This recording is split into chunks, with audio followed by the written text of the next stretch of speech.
औज़ुबिल्लाहिमिनश्शैतानिर्रजीम बिस्मिल्लाहिर्रहमानिर्रहीम। जैसा कि आप सभी जानते हो कि हम इंग्लिश ग्रामर के अंदर नरेशन को डिस्कस कर रहे हैं। हमने पहले से ही तकरीबन 3 टॉपिक्स डिस्कस किए हैं नरेशन के बारे में, बेसिक रूल्स कि किस तरीके से how we can change the narration of present, past and future. Then we have discussed about the some golden rules of narration. इस लेक्चर को देखने से पहले एक बार जरूर देख लीजिएगा कि मेरे चैनल के ऊपर एक लेक्चर है गोल्डन रूल्स ऑफ नरेशन, ताकि आपको ये वाला समझ में आ जाए। आज जो हमारा टॉपिक है फिर से नरेशन है। This is the golden rule of narration. इस गोल्डन रूल ऑफ नरेशन के अंदर आज कुछ हम नेक्स्ट पढ़ेंगे, कहेंगे, देखेंगे कि कौन से और एक्स्ट्रा गोल्डन रूल्स है। गोल्डन रूल हमारे पास ये है कि कभी अगर आपके पास डायरेक्ट के सेंटेंस के अंदर कभी सर आएगा, SIR, यानी आपके पास कभी भी सर आएगा, जैसे एग्जाम्पल के तौर पे आएगा she said to me, comma inverted comma start, sir I want to go now. So यहां पे हमने क्या इस्तेमाल किया, वर्ड सर। सो इस केस में इनडायरेक्ट में चेंज करने के लिए आपको जो ही मिलेगा कि उसके अंदर सर है, सो आपको जब इसे इनडायरेक्ट में चेंज करना है, शी सेड टू मी को आपको चेंज करना है she told me respectfully. Again, she told me respectfully that she wanted to go then, क्योंकि now हमेशा चेंज हो जाता है then में। So hope so कि आपको ये वाला रूल समझ में आया होगा।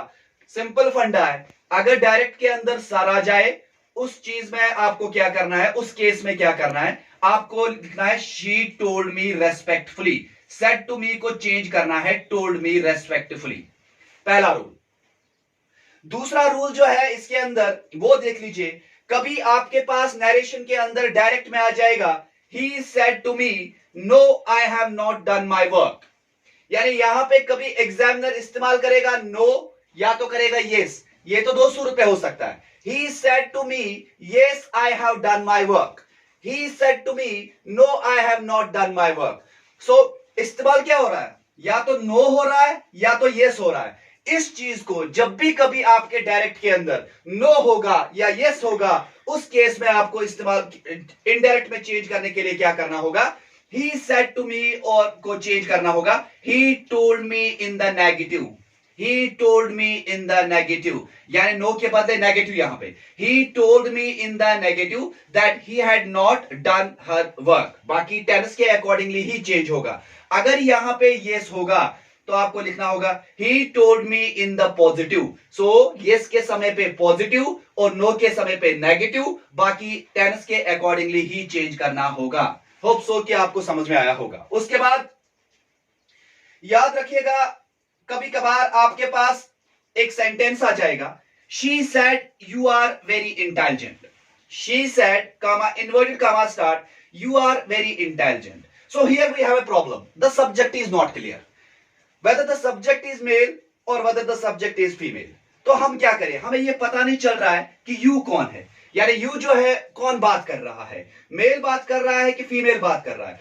इस केस में आपको क्या करना है, when the your subject is not clear, आप कोशिश करेंगे कि आप वहां पे he लगाएंगे, because the rule is if your object is not clear use always he। जब भी आपके पास ऑब्जेक्ट क्लियर नहीं होगा उस केस में आपको he का इस्तेमाल ही करना है। जैसे she said that he was very intelligent, यहां पे मैंने लिखा she said that he was very intelligent। Next हमारे पास क्या होता है कि कभी हमारे पास स्टेटमेंट के अंदर कोई ऐसा नरेशन होगा जिसमें हैप्पीनेस को एक्सप्रेस किया गया हो। एग्जाम्पल के तौर पे मान लीजिएगा मैं ऐसा लिख रहा हूं he said comma inverted comma start I have won the match, I have won the match, यानी मैंने मैच जीत लिया, सो मैं बहुत ज्यादा खुश हूं। या तो ये स्टेटमेंट जो है ये एक्सप्रेस कर रहा है हैप्पीनेस को। इसी तरीके से जब हैप्पीनेस स्टेटमेंट आपके पास होगा उस केस में आप रिपोर्टिंग वर्ब को कैसे चेंज करेंगे, सो आपको लिखना होगा he exclaimed with joy, he exclaimed with joy। उसके बाद रेस्ट आपको टेंस के अकॉर्डिंगली ही चेंज करना होगा। यानी जब भी स्टेटमेंट के अंदर सेंस ऑफ हैप्पीनेस होगा, साइन ऑफ हैप्पीनेस होगा, he exclaimed with joy। या अगर उसके अंदर कभी सैडनेस होगा, ग्रीफ होगा, तो आपको लिखना होगा जैसे he expressed with grief, he expressed with sorrow। यानी एग्जाम्पल के तौर पे ऐसा होगा he said comma inverted comma start I have lost my mother. So इसके अंदर ग्रीफ है, इसके अंदर सॉरो है। सो रिपोर्टिंग वर्ब को क्या लगाएंगे आप? ही एक्सक्लेमड विद सॉरो और ही एक्सक्लेमड विद ग्रीफ, और बाकी आप टेंस के अकॉर्डिंगली ही चेंज करेंगे। उसके बाद और एक गोल्डन रूल है कि when two actions occur at same time in the past, sentence past का होगा, डायरेक्ट सेंटेंस पास्ट का होगा, लेकिन उसके अंदर दो एक्शंस होंगे। Example, he said I cried out, एक action, when I saw the thief coming, दो एक्शन। यानी जब एक सेंटेंस के अंदर दो एक्शंस होंगे, उस केस में हम क्या करते हैं? हम लिखेंगे, हम उस सेंटेंस में नो चेंज करेंगे, यानी उसमें इनडायरेक्ट चेंज नहीं होगा, वो सेम रहेगा। हम लिखेंगे he said that he cried out when he saw the thief coming, यानी इसमें चेंज नहीं होगी, क्योंकि इसके अंदर जो एक्शंस है that occurs at the same time and especially in the past tense. So in this sentence there will be no change in the tense. So next golden rule is habitual truth or universal fact.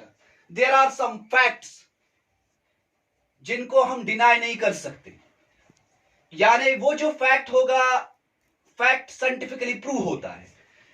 Example के तौर पे मान लीजिए ऐसे कह रहे हैं हम, he said comma inverted comma start the earth is round.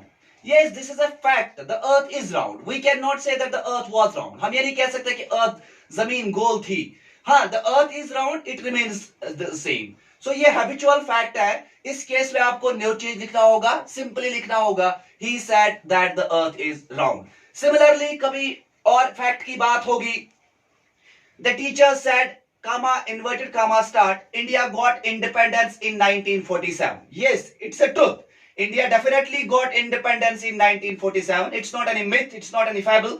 ये बात सही है। सो इस केस में आप हम लिखेंगे no change. So universal truth और हैबिचुअल फैक्ट जो होता है, उसमें सिर्फ कामा हटाने के लिए इस्तेमाल किया जाता है दैट, रेस्ट जो रिपोर्टिंग स्पीच होता है वो सेम रह जाता है, उसके अंदर कोई भी चेंज नहीं होती है। उसके बाद हमारे पास होता है इंपैरेटिव सेंटेंस।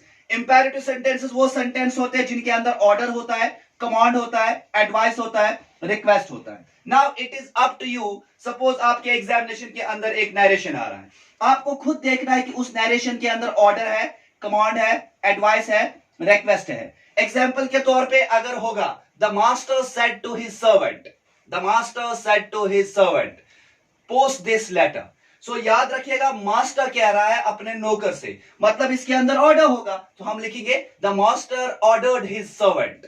सो इस केस में हम ऑर्डर को ऑर्डर्ड करते हैं इनडायरेक्ट के अंदर, कमांड को कमांडेड करते हैं, एडवाइस को एडवाइज्ड करते हैं, रिक्वेस्ट को रिक्वेस्टेड करते हैं। और याद रखिएगा इन्वर्टेड कामास इसके अंदर, यानी इंपेरेटिव सेंटेंस के अंदर जो इन्वर्टेड कामास होते हैं that is replaced by to, preposition to.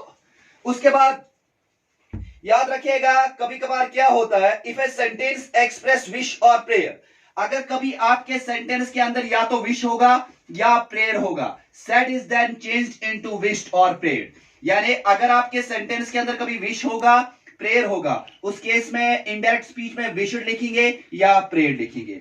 इसी तरीके से if sentence in past tense, अगर सेंटेंस पास्ट टेंस का है और इंडिकेट कर रहा है टाइम एंड पीरियड को, इंडिकेट कर रहा है टाइम एंड पीरियड को, उस केस में टेंस चेंज नहीं होगा। Example, she said I worked in Delhi for 2 years। तो वर्कड जो है ये पास्ट सिंपल का सेंटेंस है, पास्ट टेंस का है, लेकिन इसमें टाइम एंड पीरियड है 2 years। इस केस में टेंस चेंज नहीं होगा, हम लिखेंगे she said that she worked in Delhi for 2 years। इसमें कोई चेंज नहीं होगी। इसके अलावा इसके अंदर बहुत सारी चीजें कुछ और भी है, लेकिन मैंने कोशिश की कि बेसिक चीजों को यहाँ पे आपके सामने इलॉबरेट कर सकूं जो आपके एग्जामिनेशन के लिए इंपॉर्टेंट है।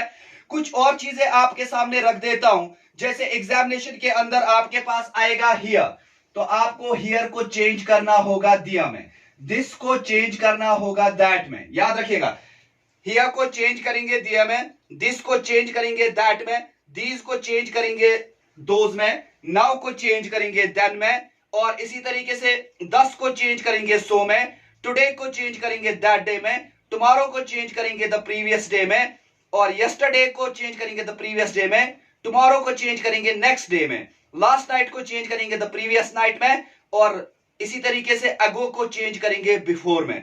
सो ये कुछ इंपॉर्टेंट चीजें हैं जिनको हमें चेंज करना होगा। उसके बाद याद रखिएगा, कभी अगर आपके पास विल आएगा, शल आएगा, will changes into would, shall changes into should, can changes into could, लेकिन कभी कुड, वुड, कुड कभी कैन में वापस नहीं होगा, शुड कभी शल में वापस नहीं होगा। So this is all about the narration. Hope so कि आप सबको समझ में आया होगा।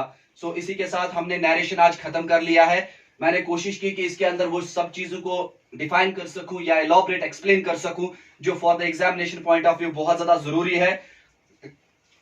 कुछ चीजें रह भी गई होगी, सो याद रखिएगा कि वो चीजें आप खुद करने की कोशिश करेंगे कि इसके अंदर जो पज्ड कॉम्प्लिकेटेड चीजें थी वो सारे मैं डिफाइन कर चुका हूं। Thank you so much. Before concluding my topic, I am requesting you all my well wishers, do not forget to subscribe my channel. The name of my channel is Oshins, Origin of Creative Energies and Neosciences, started by the Dar Shaukat, and do not forget to press on the bell icon. Thank you so much.